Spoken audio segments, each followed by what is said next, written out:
Bonjour à tous. Le titre de cette vidéo s'intitule « Premier crack important, le pétrole ». Alors, vous avez dû voir à la pompe à essence que le prix de l'essence a baissé. De la même manière, le kérosène donc, a baissé, ce qui va réjouir bien sûr les compagnies aériennes.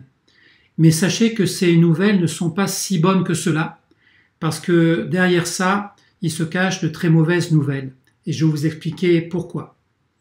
Vous savez que le lundi 20 avril a été qualifié de lundi noir, puisque ça a été le jour où le pétrole s'est effondré. Le prix du baril de pétrole valait $0. Je dis bien $0. Cela n'est jamais arrivé depuis le début de notre histoire. Alors, je vais vous expliquer pour mieux comprendre ce qui s'est passé. Pour extraire le pétrole, vous avez deux manières.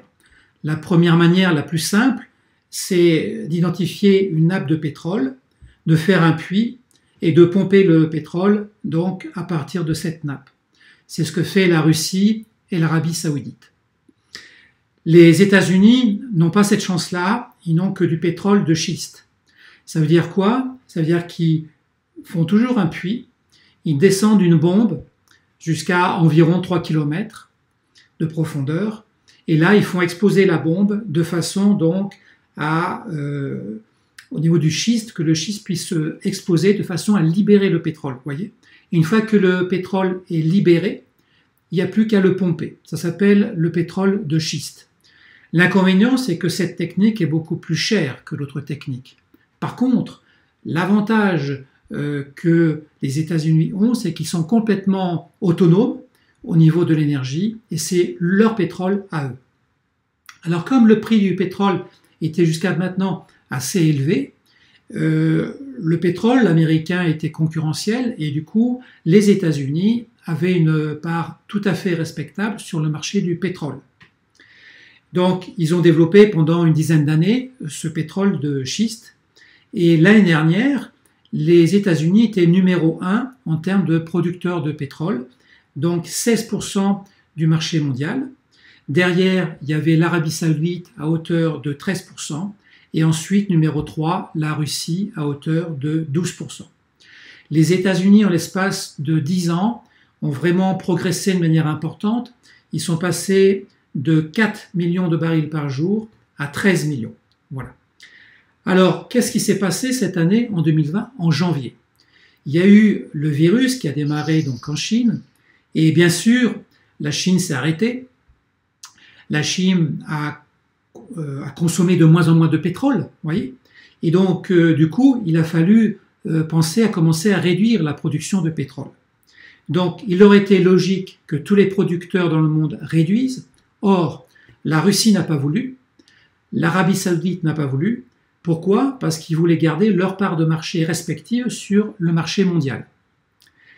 Donc, il y a eu des tensions par rapport à ça.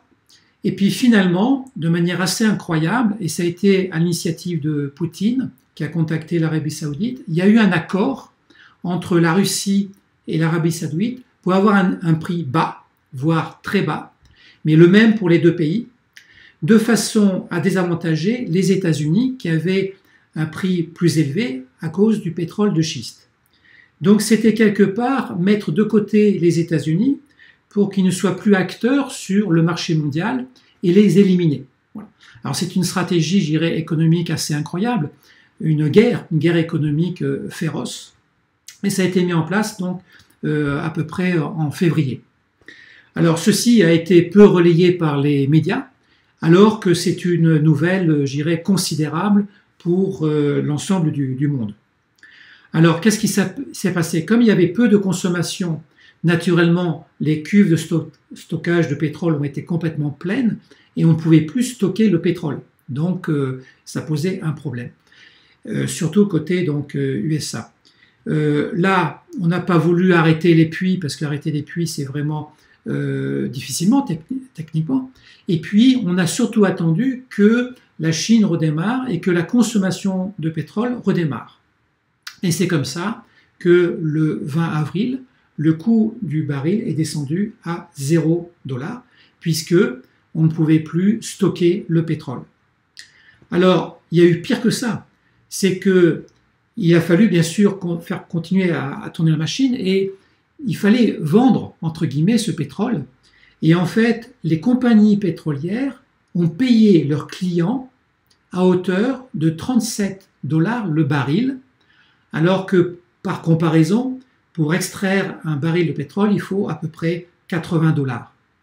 Et là, on était à 37 $ où les compagnies payaient de façon à ce que les clients partent avec le pétrole et qu'on puisse se libérer du pétrole. Donc le coût du pétrole a eu une pointe négative à moins 37 $.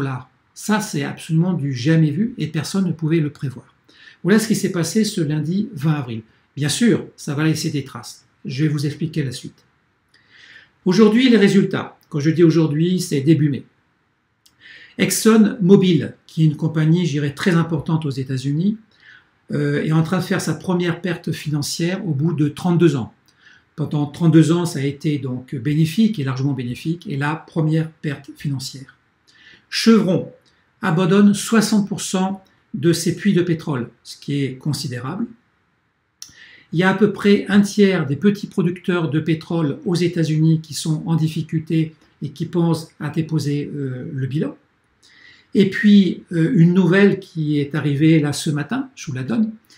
Voilà, le 2 mai, il y a un revendeur à Singapour qui revendait du pétrole, qui était en difficulté.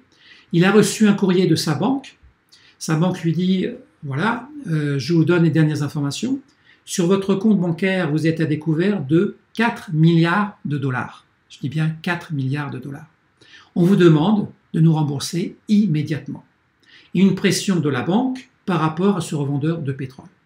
Ça commence à arriver, et bien sûr, il y aura des cas comme ça dans tous les pays, et la crise va s'étendre, puisque la crise économique va devenir une crise bancaire, et que les banques, actuellement, elles ne peuvent plus, répondre à ça. Alors, vous voyez qu'à travers le pétrole, et c'est la première crise significative, c'est que cette crise économique va se transformer en crise financière. Pourquoi ? Aux États-Unis, on a analysé, c'est absolument clair, c'est que les petits producteurs, donc un tiers des producteurs, ce qui est quand même beaucoup, ne peuvent plus payer leurs prêts parce qu'ils ont fait des prêts donc bancaires de façon à être aidés dans la durée, dans l'année, de façon à ce que la consommation donc revienne, etc. Donc ils ne peuvent plus payer les prêts. Et pire que ça, c'est que les banques avaient fait des garanties sur les cuves de stockage de pétrole en disant je vais au moins saisir le pétrole et je vais me le réapproprier. Mais en fait, ce qui s'est passé, c'est que ces cuves, elles valent 0 $. Donc la garantie bancaire, elle tombe à 0. Oui. Donc les banques sont vraiment en difficulté aux États-Unis. Alors on va voir ce qui se passe, mais je pense que le système est très très fragile. Alors pour amplifier les choses, c'est qu'aux États-Unis, vous avez un tiers des compagnies pétrolières qui sont en difficulté, mais également un tiers des particuliers, voilà, du peuple américain qui est en difficulté, qui ne paye plus ses prêts liés à la voiture, au logement ou les prêts entreprises. Donc là encore, ça va mettre en difficulté les banques et on peut prévoir facilement qu'il y aura une faillite des banques prochainement, mais même très prochainement, parce que le système il est en train de vaciller. Alors tout ça, c'est à l'éclairage du pétrole. Alors je vous invite à prendre du recul par rapport à ça, et c'est ça qui est intéressant et qui m'intéresse. C'est que ce fameux virus, et ça les médecins commencent à le reconnaître, ce n'est qu'une grippe saisonnière, mais un peu plus forte. Et le plus grave, c'est que les hommes de l'ombre, je les appelle comme ça, ont généré la peur, alors en Chine, et ensuite ça fait le tour du monde, l'Europe, les États-Unis, et cette peur, elle est mondiale. Et comme on est dans un système de peur, eh ben le système économique et financier va se bloquer, va se gripper, et c'est en train de se faire. Voilà. Simplement pour nous montrer que notre système est très fragile, il peut s'écrouler en l'espace de 2 mois, à travers, je dirais, ce qui s'est passé dans le monde. C'est pas un pays, hein, c'est le monde entier. Et je referai des vidéos là-dessus. Sortez de ce système de peur, parce que c'est à cause de ça que nous allons justement descendre très très bas. Alors, ce qui est incroyable, le pire de ça, c'est que le système est cassé, oui, mais en fait, le système est à l'envers. À l'envers, pourquoi ? Regardez comment il fonctionne. Premièrement, les compagnies de pétrole, donc, donnent de l'argent à leurs clients pour qu'ils prennent une partie de leur pétrole. Aberration. Deuxièmement, les gouvernements actuels, y compris en France, nous paient pour ne pas travailler. Aberration. Et troisièmement, les banques nous paient pour vivre chez nous avec des taux d'intérêt négatifs, c'est du jamais vu, c'est une aberration. C'est-à-dire que le système, non seulement il s'écroule, mais il marche à l'envers. Ça, c'est absolument incroyable. Le système marche à l'envers. Ça veut dire que notre système est définitivement cassé. Nous avons à le concevoir différemment, à le reprendre en main, et surtout sur des nouvelles bases. Mais ces bases, c'est le peuple qui va reprendre ces bases en main. Comme en Islande, ça a été fait, mais à petite échelle. Et là, sur le plan du mondial, il faudra reprendre ces bases-là. Donc j'invite vraiment au peuple à se réveiller et puis à reconstruire ce qui va être détruit là en l'espace de quelques mois. Alors, bonne ou mauvaise nouvelle, je ne dis pas, c'est que le fait de détruire, ça nous permet de construire autre chose sur de nouvelles valeurs et de nouveaux repères. Donc ça, c'est pour moi une bonne nouvelle. Alors, prenez conscience de ça, parce que c'est quand même très important. On arrive à une époque, je dirais, charnière. Les gens me disent « Oh, c'est pas si grave, c'est une crise comme une autre, il y en a eu des crises, on va bien repartir. » On ne va pas repartir, parce que là, c'est mondial, et c'est tout le système qui est en train de vaciller. Voilà. Alors, l'exemple du pétrole est intéressant, parce que c'est le premier facteur, voilà, qui nous montre ça de manière très concrète. Et bien sûr, il y aura une suite. Voilà ce que je voulais partager aujourd'hui. Ma prochaine vidéo que je vais faire dans 2-3 jours sera peut-être la plus importante de toutes. Elle va s'intituler « Le peuple va gagner ». Je vais vous dire pourquoi, je vais vous dire comment, et comment le citoyen peut agir, parce que maintenant il faut rentrer dans la phase action. Donc je vais reprendre ça de manière détaillée avec vous. Je vous donne rendez-vous dans 2-3 jours. Donc avant le déconfinement en France, parce que vous avez encore le temps de regarder ces vidéos et de prendre conscience de cela. Ça va aller très très vite.